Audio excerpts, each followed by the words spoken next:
Синоќ во Центарот за култура Бели Мугри се одржа свечената седница на Советот на општина Кочани по повод 7 септември, денот на ослободувањето на градот од фашистичкиот окупатор.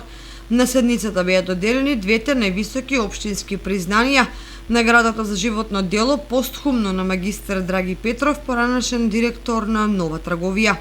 Позволете ми да ве поздравам и да ви се заподадам за постхумно доделување на признанието за животно дело на мојот сопруг Драган Петров, од моје име и од името на неговото потомство.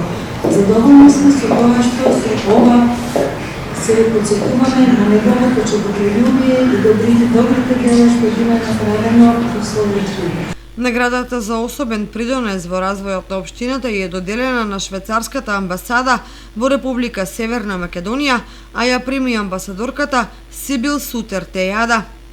Покрај овие, општина Кочани им додели благодарници на командирите на територијалната противпожарна единица од околните градови за придонесот во гаснењето на пожарот на Осоговските планини. Утро во делегации на општина Кочани и партиски ограноци положија свежо цвеќе на спомениците од народно-ослободителната борба.